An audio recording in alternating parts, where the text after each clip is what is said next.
안녕하세요 시청자 여러분, 오늘도 여러분을 찾아온 아시아투데이TV 장혜찬의 정치펀치입니다. 오늘 오후 2시에는 여러분이 우리 아시아투데이TV 시청자분들이 가장 좋아하는 분, 우리 아시아투데이의 주필 고성국 박사님을 모시고 지금 진행되고 있는 공수처의 무도한 수사나 대통령 탄핵 관련된 무리한 사기 탄핵이라는 표현이 국민의힘을 통해서 나왔죠. 이런 전국들 한번 진단하고 짚어보려고 합니다. 안녕하세요, 박사님. 네, 안녕하십니까. 네, 오늘도 이렇게 정치펀치 출연해 주셔서 너무 감사하고요. 고맙습니다. 사실 오늘까지도 한남동 대통령 관저 앞에 정말 많은 우리 자유우파 시민분들이 모여 계셨어요. 네.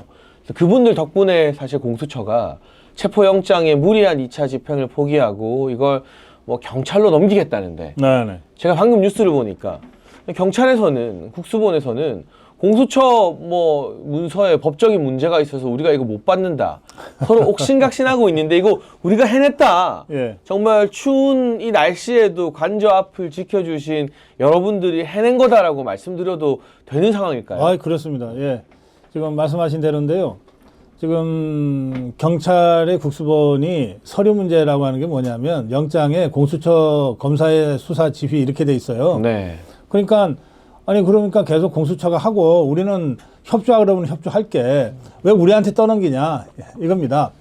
그러니까 지금 불과 얼마 전까지는 서로 자기들이 체포해서 공을 세우려고 하다가 지금은 이게 완전히 뭐 정말 뜨거운 감자 이게 되니까 서로 안 맡으려고 서로 니미럭내미럭 하고 있는 상황인데, 이거는 두 가지로 봐야 됩니다. 하나는 대통령과 대통령 경호처의 또 대통령 변호인단의 이것은 불법 체포영장이고 따라서 절대 응할 수 없다. 뭐 사실은 경호처는 다 유서 써놓고 일하는 사람들이거든요. 그렇죠. 목숨 걸고. 네, 그렇습니다. 그러니까 정말 목숨을 던져서라도 지키겠다, 이런 확고한 의지를 공수처 간부들이, 수사관들이 가서 확인을 한 거예요. 그러니까 겁이 나서 쫓겨나온 거거든요. 그러니까 2차를 집행하는 건 엄두도 못 내죠. 이제 그런 점이 하나 있고, 두 번째는 대통령 지지율이 40%가 나왔는데, 그리고 이게 더 올라갈 것 같은데, 또 자유파 국민들이 여전히 한남동 관저에 뭐 수천 명, 수만 명이 모여서 지금 일주일째 날밤을 새고 있잖아요. 그러니까요. 네. 그런데 여기다 대놓고 뭐 전국주사파 더불어민주당 이재명이가 시킨다고 그냥 시키는 대로 그냥 이러고 다니다가 나중에 상황이 바뀌면 책임은 자기들이 질 텐데 우리 이 집 못하겠다 이거거든요. 그러니까 장혜찬 최고위원 말씀하신 대로 이 모든 이 황당한 상황은 대통령과 우리 자유파 국민들이 힘으로 이겨낸 승리의 증거들이다. 저는 그렇게 생각합니다. 그러니까 뭐 이게 사실인지 100% 확인이 되는 건 아닌데, 들리는 풍문에 여의도 정가에 워낙 많은 말들이 오거잖아요. 네. 그러니까 대통령 경호처장이 공식 입장도 밝혔지만, 예. 경호원들, 경호처 관계자나 실무진들을 다 모아놓고 지금부터는 우리가 대통령 지키려면 목숨을 걸어야 될지도 모른다. 네. 그러니까 각오가 된 사람만 여기 남아라 라고 하니까 한 6, 7명이 쭈뼛쭈뼛하면서 나갔는데, 그 나머지를 제외한 사람들은 정말 이 경찰 특수단이 오든 공수처 조사관이 오든 뭐 민주당이 뭐 감히 한남동에 들어올 엄두도 못 내겠습니다만 누가 오든 간에 이건 헌법의 차원에서, 대한민국 국격을 지키는 차원에서 목숨 걸 준비가 된 사람들이다라는 말을 제가 건너 들었거든요. 아이, 당연하죠. 그리고 우리 박종준 처장이 정말 이 시국에 사실 윤석열 대통령 덕분에 특혜를 입고 출세한 사람들 다 줄줄이 배신하는 이 마당에 박종준 경호처장 사실 임명된 지 그렇게 오래되진 않았거든요. 근데 이분이 입장을 딱 밝히면서 경호처는 법에 따라 대통령을 지킨다라고 말한 것도 네. 굉장히 큰 영향이 있었겠죠. 제가 경호처 관련해서는 뭐 몇 가지 기억이 있는데요. 네. 박근혜 대통령이 대통령에 당선됐어요. 그래서 아직 취임하기 전, 네. 정권 인수위 기간에 갑자기 청와대 경호실이라고 연락이 왔어요. 그러니까 이명박 정부의 청와대 경호. 네. 그래서 저한테 무슨 볼 일이 있으시냐 그랬더니, 이제 자기들이 앞으로 며칠 있으면 박근혜 대통령을 이제 경호를 해야 되는데, 경호처 요원들 입장에서는 박근혜 대통령이 어떤 사람인지를 좀 정확하게 아는 것이 경호를 하는데 조금이라도 도움이 될 것 같아서, 네. 잘은 모르지만 고성급 박사님이 박근혜 대통령에 대해서 제일 잘 안다고 소문이 나서 특강 좀 해주세요 이러더라고요. 네, 네. 그러니까 그 정도로 아주 철두철미합니다. 네. 근데 사실은 박근혜 정부가 들어서서 그 4년 만에 이제 탄핵당해서 끌려 내려왔지만 그 4년 동안에 대통령실이건 여당이건 어디로부터도 대통령에 대해서 특강해달라는 요청은 거기서 딱 한 번 받았어요. 그러니까 경호처가 그런 네. 조직입니다. 한 군데 더 받았네요. 삼성 비서실에서 해달라고 그래서 한번 한 적이 있습니다. 그렇죠. 자, 근데 네. 이 우리나라는 뭐 모든 나라의 경호처가 다 목숨 걸고 대통령을 지키는 정말 유서 써놓고 일하는 사람들이지만 우리나라는 정말 특수합니다. 그 중에서도. 네. 왜냐하면 북한과 전쟁 중에 있는 대한민국의 대통령을 경호하는 그렇죠. 자리잖아요. 네.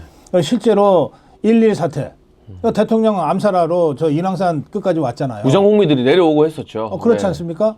또 아웅산 폭탄 테러 사건 있었잖아요. 네. 그러니까 그때 실제로 그 근접 경호하거나 외곽 경호 지원 요원들이 많이 희생당하고 그랬거든요. 그러니까 전쟁 중에 사령관을 지킨다는 각오들이 있는 거예요. 그래서 저는 경호처 요원들이 정말 매일 아침 나올 때 새 옷 갈아입는다고 제가 알고 있어요. 그러니까 이거는 이제 우리 옛날 선비들이 네. 출사할 때 새 옷을 갈아입고 그러니까 죽으면 그 옷으로 돌아오잖아요. 그렇듯이 그 대통령 경호실 요원들은 매일 출근할 때 그 속옷을 다 갈아입고 나온다고 제가 들은 적이 있어요. 그 정도로 진퇴에 분명하고 생사관이 남다른 사람들이에요. 네. 이 사람들이 한 300여 명이 요원이고 이게 순환 근무를 하기 때문에 지난 3일 날은 그 중에 200여 명이 이제 몸으로 막았었던 모양인데요. 이 사람들의 그 평소의 태도나 이런 걸 보면 정말 그 자리에서 근데 뭐 공수처나 뭐 여기서 잡겠다고 뭐 총이라도 쏘면 그 총알을 몸으로 막아서라도 지켜낼 그런 각오가 돼 있는 사람들이다. 그들과 맞닥뜨렸기 때문에 그 공수처가 잔뜩 쫄아가지고 도망쳐서 뒷걸음쳐서 도망쳐 나온 거다. 전 그렇게 말씀드리고 싶습니다. 그러니까 사실 많은 자유우파 시민들이 대통령 주변의 고위공직자들 이를테면 뭐 원조로 따지면 한동훈인 거고요. 예. 검찰의 이원석 총장도 있었죠. 네. 그리고 최근에는 헌법재판관을 불법적으로 임명한 최상목 예, 뭐 최상목도 대행의 있죠. 대행까지 예. 이런 사람들 보면서 좀 힘이 많이 빠졌었거든요. 예. 아니 대통령 덕분에 장관하고 뭐 기재부 맡고 검찰총장하고 출세한 인간들은 어떻게 하나같이 다 저 모양이냐. 예. 왜 다 저렇게 배신을 하는 거냐라는 생각이 있었는데 그 와중에 이 경호처 그리고 박전준 경호처장이 입장을 밝히면서 단순히 공수처의 불법적인 영장을 물리적으로 막아낸 것뿐만이 아니라 예. 그 모습과 그 메시지에서 그 한남동에 나오고 광화문에 나온 우리 국민들한테 어떤 울림을 주면서 우리가 할 수 있다. 대통령을 지키고 나라를 지킬 수 있다라는 공감대가 형성되도록 하나의 불씨를 만들어준 것 같아서 저는 이게 그렇습니다. 이게 예. 물리적 영장을 막아낸 것 이상의 엄청난 의미가 있다는 네. 생각이 좀 많이 들더라고요. 그렇습니다. 근데 우리 장혜찬 최고위원 말씀을 들으면서 이게 어떤 면에서는 우리 한국인의 DNA에 딱 각인되어 있는 것 아닐까 이런 생각도 들어요. 사실 임진왜란이 났잖아요. 네. 그 제일 먼저 도망간 게 그 고위 공무원들입니다. 그때 그랬죠. 네. 예, 그리고 장군들이에요. 네.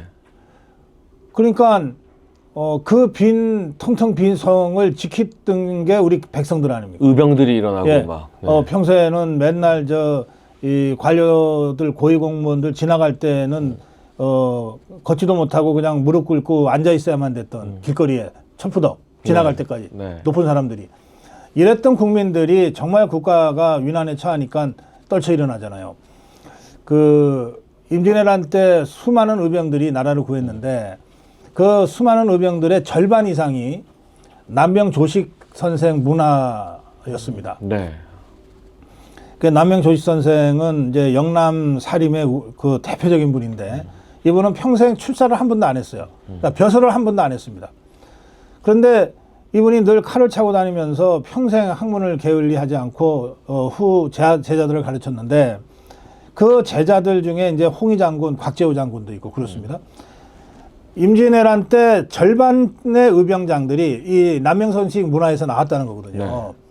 그러니까 평소에 그 조선시대의 그 집권당은 기호 세력이에요. 기호의 기자는 경기도고 호의 호자는 호남이거든요.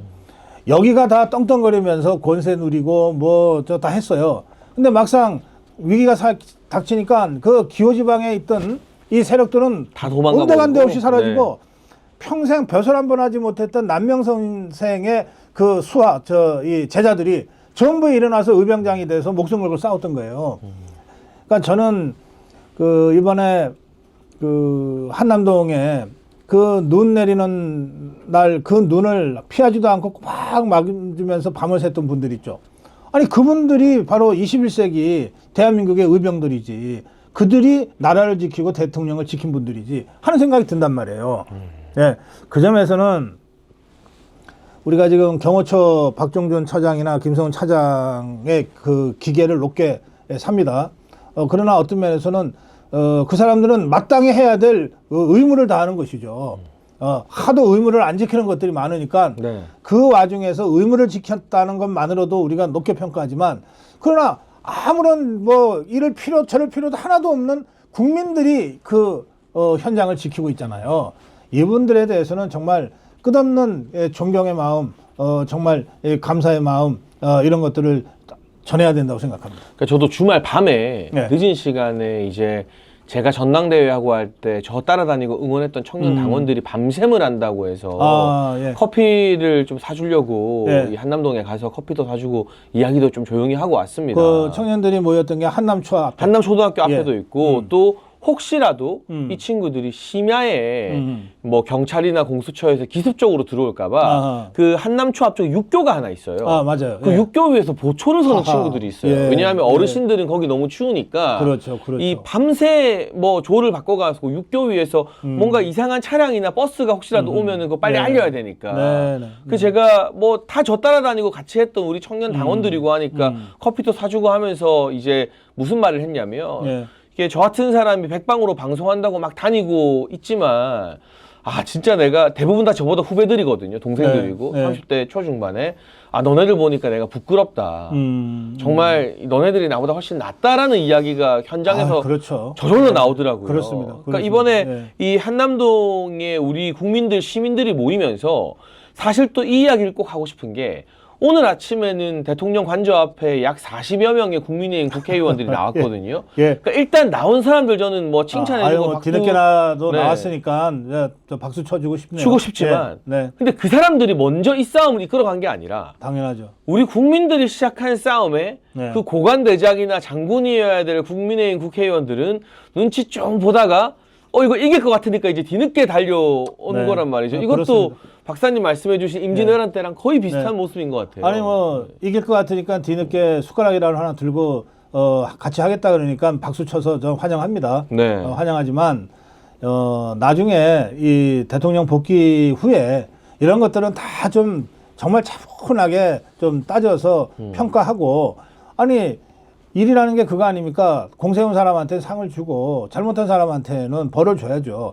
이런 신상필벌이 지켜져야만이 나라가 바로 쓰는 것 아닙니까? 네. 예, 그런 것들은 이후에 우리가 꼭 해야 된다고 생각합니다. 그래서 오늘 이 국민의힘의 40여 명의 의원들이 나온 게 정치적으로는 굉장히 큰 의미가 있지만 네. 저 사람들이 이끌어낸 게 그 네. 추위에 육교에서 보초 섰던 저희 그렇습니다. 후배 그렇습니다. 청년 당원들과 연로하신데도 그 한남동 앞을 지키셨던 우리 네. 어르신들 덕분이다라는 네. 생각이 좀 많이 들었고요. 근데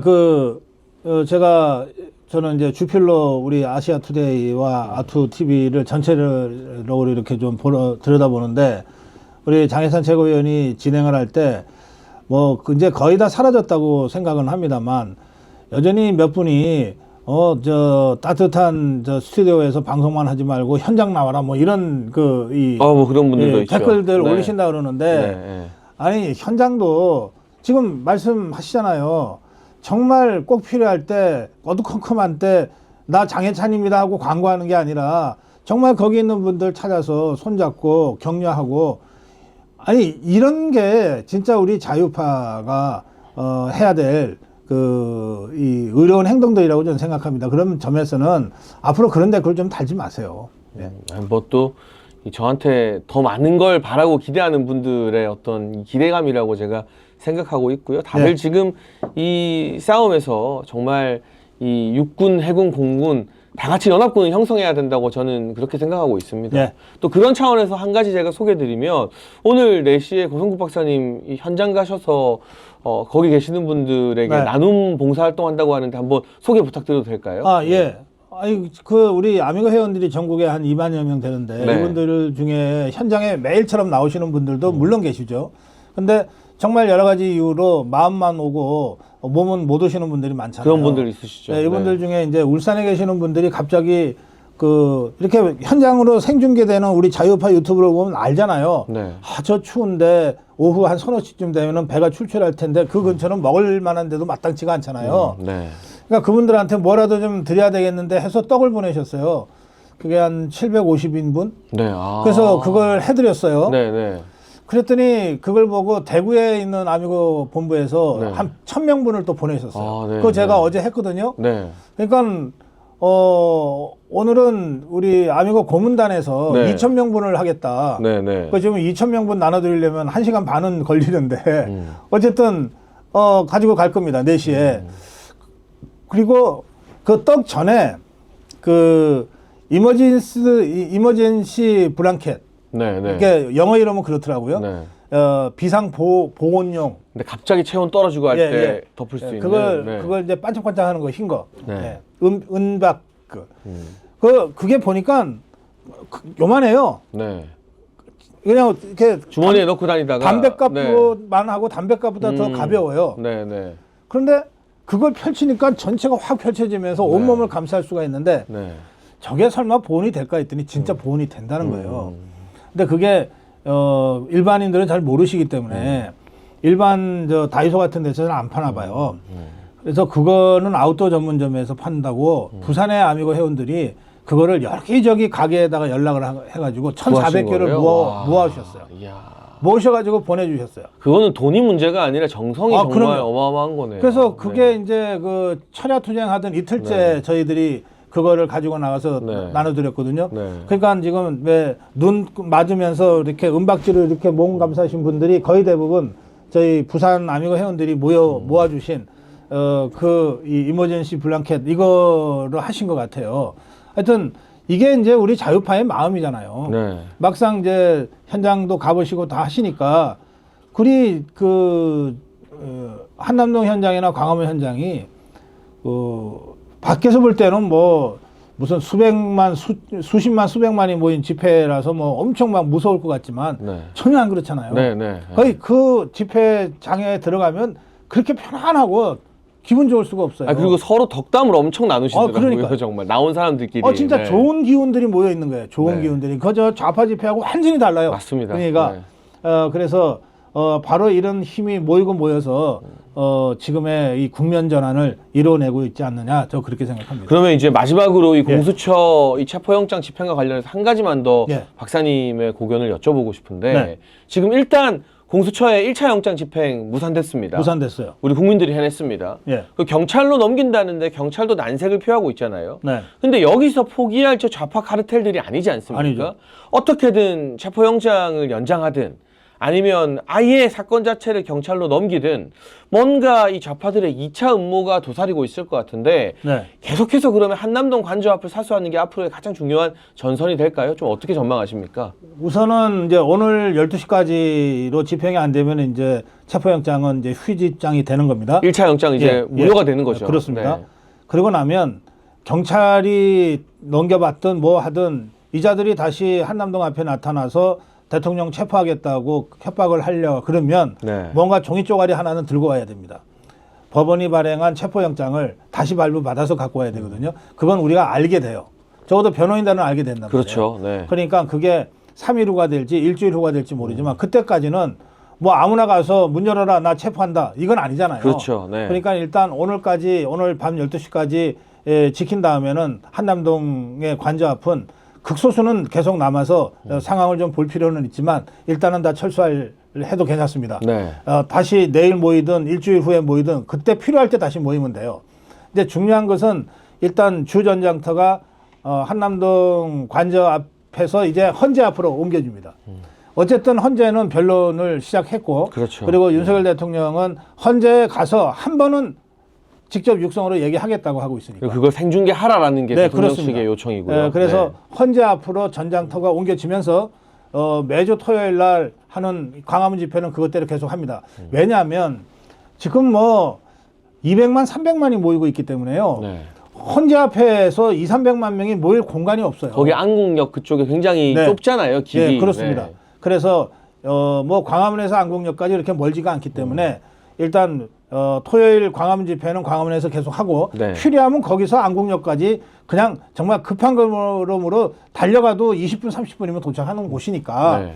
그렇게 해서 광화문에 토요일 날 광화문에 모여서 안국역까지를 커버하고 또 토요일이 아닌 날 평일 날은 광화문 대국본에서 대한민국 이 구하기 위한 이 운동본부에서 헌재 앞에 좀 질서 있는 그런 집회를 역할 분담을 해서 해나가는 방식으로 장기전을 해야 됩니다. 우리가 윤석열 대통령이 대통령직에 복귀하기 전까지는 이 대중 집회라고 하는 투쟁 방식을 포기할 수가 없어요. 네, 네. 왜냐하면 우리 자유파가 갖고 있는 게 몸뚱아리밖에 없거든.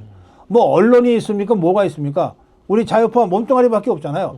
이 몸뚱아리로 헌재 재판관들한테 잘못된 판단을 내리지 못하도록 계속해서 경고하는 그런 광화문 국민혁명 집회는 대통령 복귀하는 그날까지 계속돼야 된다고 생각합니다. 그러니까 박사님의 전망을 제가 짧게 요약해 보면 예. 일단 체포영장의 효력이 오늘 밤 12시로 종료가 되니 그 이유는 이제 광화문과 헌재 앞쪽으로 네, 그렇습니다. 우리의 힘을 좀 집중하고 만에 하나 경찰이나 국수본 또는 공수처가 추가적인 영장을 신청해서 발부가 된다면 그건 우리가 반드시 알게 되거든요. 그렇습니다. 언론 보도도 나올 거고 네. 그리고 그 좌파 언론들도 카르텔이기 때문에 네. 어딘가 한겨레나 경향 이런 데서 단독이 하나 터질 거예요 분명히. 예. 그럼 그걸 보고 그때 다시 예. 또 전열을 정비해서 한남동 관저 앞으로 모이면 된다. 그렇습니다. 예. 이런 말씀을 해주셨고 네. 중요한 건 이 박근혜 전 대통령 때처럼 보수 진영이 그냥 모든 걸 포기하고 탄핵을 받아들이는 게 아니라 국민의 절반 이상이 탄핵을 반대한다는 걸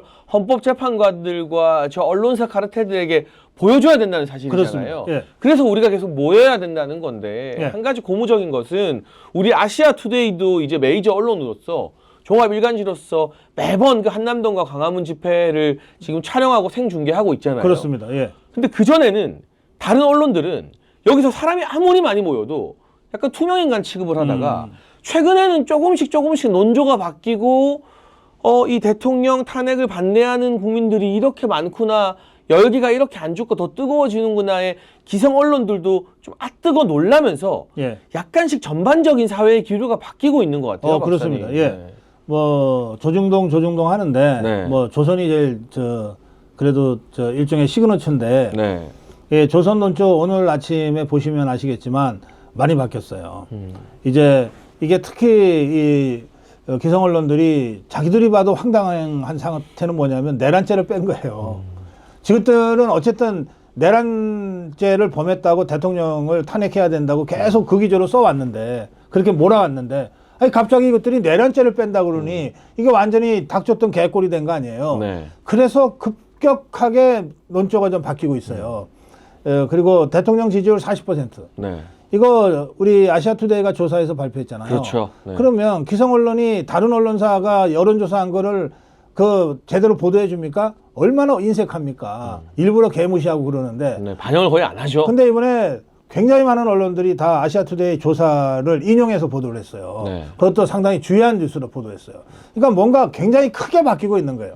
그래서 민심이 바뀌고 이런 역학관계가 바뀌고 따라서 대통령 탄핵을 당연시하고 탄핵 이후 상황을 그림 그려왔던 조중동과 기성 언론들도 아이고 우리가 헛다리 짚었네, 잘못하면 우리가 죽겠네 해서 급하게 지금 방향을 바꾸고 있는 중입니다. 그래서 저는 이 아시아투데이 같은 메이저 언론 방송의 역할이 너무 중요한 것 같은 게 예. 사실은 대통령 지지율이 오히려 탄핵 가결 이후에 상승하고 있다는 조사가 이번에 처음 나온 건 아니거든요. 그렇습니다. 예. 일부 언론에서 한 두세 번 정도 했어요. 네. 뭐 조원 CNI 스트레이트 뉴스 여론조사도 있었고. 근데 그게 소위 말하는 조중동이나 좀 덩치가 큰 언론에서는 거의 그걸 반영을 안 그거 해주더라고요. 개무시했죠. 예, 예. 그냥 없는 여론조사 취급을 하더라고요. 네. 그런데 이게 종합일간지인 아시아투데이가 나서서 조사를 하고 이거를 발표를 빵 해버리니까 네. 문화일보가 속보로 받고 음. 그 콧대 높은 TV조선이 이걸 다루고 예. 뭐 매일경제, 한국경제부터 시작해서 한 40여 곳 언론사들이 이걸 일제일 다 반영하면서 민주당 역풍, 보수 결집, 네. 그리고 대통령 지지율 상승이라는 키워드가 네이버 포털 사이트를 완전 도배하게 됐는데 예. 그런 차원에서 우리가 이 정말 광화문과 한남동에 모이는 분들의 마음을 대변하고 이걸 여론을 알릴 수 있는 방송, 언론 또 이런 기사의 역할이 굉장히 중요하다는 생각이 좀 많이 듭니다. 그럼요.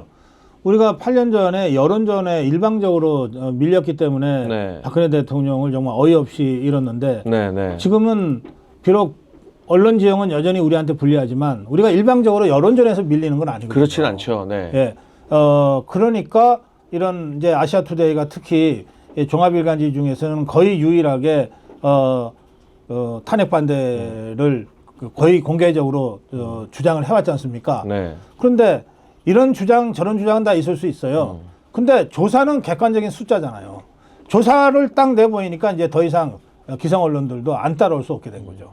그리고 그 조사를 아시아투데이 같은 곳에서 그렇습니다. 의뢰해서 예. 발표했다는데 저는 굉장한 의의가 있다고 보고 있고 네. 또 한 가지 더 제가 박사님 가시기 전에 말씀드리고 싶은 게 예. 이번에 박사님께서 민주당한테 네. 내란 선전죄로 고발이 당하셨어요. 아, 예. 예. 뭐 이 정치인들도 있지만 박사님 그리고 네. 배승희 변호사, 이봉규 TV, 성창경 TV 이렇게 네 분이 네. 대표적으로 딱 짚혀서 내란 선전죄로 고발을 당했는데 저는 이렇게 봅니다. 제가 최고위원 할 때 민주당한테 고발 정말 많이 당해봤거든요. 네. 이재명한테 직접 고발 당한 것만 제가 2번이고요. 네. 근데 그 고 박사님을 딱 집어서 민주당이 고발했다는 건 지금 고성국 박사님과 거기에 고발당한 분들이 민주당과 좌파들 입장에서 제일 아프다. 이 탄핵 여론을 망가뜨리고 탄핵 반대 여론을 결집시키는데 이 고발당한 고성국 박사님 중심으로 이 배승희, 이봉규, 성창경 이 사람들이 지금 이 여론전에 있어서 정말 혁혁한 역할을 하고 있다는 걸 좌파들이 어떻게 보면 훈장으로 달아준 거나 다름없잖아요. 예. 그러니까 이 박근혜 전 대통령 때는 탄핵을 반대하는 분들이 개별 굉장히 외로운 싸움을 했다면 그렇습니다. 예. 이제는 성향이 달라도 평소에는 다르게 활동을 했어도 윤석열 대통령이 사기 탄핵 반대라는 하나의 전선으로 이게 좀 연합군이 형성되고 있다라는 느낌이 좀 많이 드는 것 같습니다. 저 정복수사파들이 뭐 훈장 달아줘서 고맙긴 한데요. 네. 아니 근데 이것들이 그래 놓고서 내란죄를 뺀다고 그러니까 이거 내란죄 수사도 흐지부지 될 거 아니에요. 저는 사실 경찰이건 검찰이건 법정이건 또는 필요하면 헌재의 증인으로 나가서 아니 이게 어떻게 내란죄냐. 계엄령 발동이 어떻게 대통령의 통치권에 속하는 문제인데 어떻게 이걸 내란죄로 엮어가냐. 네. 라고 제 생각을 얘기할 수 있는 좋은 기회다 싶었거든요. 네. 근데 이것들이 내란죄를 빼니까 내란죄 선동 수사도 이게 흐지부지 되지 않을까 좀 걱정이네요. 그래서 사실은 이 내란죄를 뺐기 때문에 네. 민주당이 박사님을 고발한 내란 선전죄에서도 내란이 빠지면 음. 그냥 선전죄가 되는 거잖아요. 선전죄가 네, 선전을 잘한다. 뭐, 나 이런 참. 네, 그 정도 의미가 될 것 같은데 그만큼 지금 고성국 박사님과 우리 아시아투데이 TV가 이 탄핵 반대 여론을 결집시키는데 중추적인 역할을 하고 있다. 그리고 민주당이 얼마나 그게 뼈아프고 눈에 가시 같았으면 속된 말로 이렇게 탁 집어서 박사님을 고발하겠는가. 그래서 이렇게 미디어를 통해서 언론을 통해서 이 탄핵 반대하는 분들의 목소리를 잘 전파하는 것도 너무나 중요하다는 말씀을 드리고요. 그리고 마지막으로 박사님 지금 이제 한남동 현장으로 달려가셔야 되는데 네. 며칠 사이에 떡만 뭐 거의 4,000인분 그리고 이 긴급 방한 이 담요 예. 주머니에 넣었다가 정말 저체온 위험할 때 펼치면 되는 은박 담요도 뭐 1,400개 이상 부산에서 아미고 분들이 네. 모아주셨다고 합니다. 이분들께 또 지켜보시는 분들께 박사님께서 이제 시작이지만 힘내라고 또 한 말씀 부탁드립니다. 예, 그렇게 하겠습니다. 제가 우선 이제 이 자유파 유튜브 관련해서 한 말씀만 좀 먼저 드리면 네. 이제 저 같은 사람은 또 장현찬 최고위원 같은 분은 주로 이 정치 정세를 분석하고 방향을 제시하는 그런 공중전을 합니다. 그런데 이것만 공중전이 아니고 실제로 광화문 투쟁 현장이 어떻게 진행되는지 또 한남동 투쟁 전선이 어떻게 진행되고 어떤 분들이 밤을 새우고 어떻게 밤을 새우고 있는지를 현장을 알려주는 유튜브도 굉장히 중요하잖아요. 그럼요. 생중계도 중요하죠. 사실은 이렇게 생방송으로 생중계로 그 현장을 전해주는 분들은 수백여 명의 우리 자유파 유튜브들입니다. 네. 예, 그래서 그분들의 생생한 현장 중계와 저 같은 사람의 어떤 논평이나 이런 것들이 다 함께 모아져서 자유파의 담론 부대를 만드는 거거든요. 네. 예, 그런 점에서 저희 고성호 TV 또 아시아 투데이, 아투 TV 뿐만 아니라 우리 현장에서 고생하시는 저 자유파 유튜브들에게도 여러분들이 여러 가지 방법으로 제일 좋기는 그냥 구독해 주시면 돼요. 구독해 주시면 되고 좋아요 눌러 주시면 되고 때로는 여러분들 아 정말 고생한다 싶으시면 슈퍼챗 해 주시면 되는데 저는 고성고 TV 구독해 달라, 고성고 TV 슈퍼챗 해달라고는 정말 말씀드린 적이 없어요. 그럼요. 그런데 이 수많은 우리 자유파의 그 전사들, 수많은 수백여 명의 자유파 유튜버들한테는 제가 정말 여러분들께 간곡하게 호소드립니다. 그냥 보시지 마시고 지금 보고 계시는 현장 생중계하는 유튜브, 그게 어떤 유튜브든 상관없어요. 그냥 구독 눌러주시고 그리고 좋아요 눌러주시고 그리고 여유가 있으시면 약간이라도 슈퍼챗을 하셔서 그분들한테 좀 격려해 주시면 좋겠다는 말씀 드리고요. 저희 아미고 회원들이 벌써 저하고 함께 한 세월이 5년이 넘습니다. 네. 그러니까 이 5년의 세월은 저희가 7년 전에 시작을 했고 아미고라는 팬클럽이 활동한 것은 5년 전부터인데요. 이게 문재인 정부 주사파 정권과 최고도로 투쟁할 때 시작된 조직입니다. 제일 힘들 때, 그렇죠? 네. 그래서 우리가 문재인 정부 주사파 정권을 물리쳤잖아요. 그리고 윤석열 정부를 출범시키는데 우리 전국에 아미고 계신 아미고 회원 여러분, 2만여 명의 아미고 회원 여러분들 다 자부심을 갖고 계실 거예요. 그 자부심이 이번에 다시 탄핵 저지 운동으로 또 윤석열 지키기 운동으로 대한민국 지키기 운동으로 이렇게 확산되고 있다. 그리고 그 과정에서 우리 회원들께서 정말 자발적으로 보내주신 이 일들이 한남동에 모인 또 광화문에 모인 수많은 자유파 국민들한테 뜻하지 아니한 어떤 작은 선물, 뜻하지 아니한 작은 기쁨. 아, 이거 정말 우리 자유파가 바로 이런 사람들이지 라고 하는 데 대한 어떤 자부심, 자긍심을 갖게 만들었어요. 그런 점에서 제가 여러분께 정말 감사 인사 드리면서 이 투쟁이 일단은 대통령직 복귀 때까지는 계속돼야 됩니다. 물론 그 이후에도 종북주사파와 대통령이 싸우려면 우리가 또 다른 형태로 힘을 모아줘야 되지만 네. 일단 이 싸움은 대통령직 복귀 때까지 진행돼야 되는데 그때까지 여러분들 지금 그 마음 변치 마시고 계속 함께 해주시길 바랍니다. 네, 오늘 이 고성국 박사님과 함께한 장혜찬의 정치펀치 일부 실시간 만여 명 가까운 분들이 함께하고 계신데요. 우리 고 박사님 앞서 제가 소개해드린 것처럼 지금 바로 한남동 현장으로 달려가서 정말 이 여러분들이 손수 준비해준 떡과 이 방한 용품들 나눠주시는 봉사활동을 하러 갑니다. 그 자리에서 이 박사님 보시면 여러분들 많이 또 박사님께 댓글뿐만이 아니라 실제 현장에서 악수도 해주시고 안아도 주시면서 기운 주시면 좋겠고요. 네, 박사님 일단 여기서 보내드리고 저희는 2부 방송 계속 이어가도록 하겠습니다. 네, 고맙습니다. 박사님 오늘 감사합니다. 고맙습니다.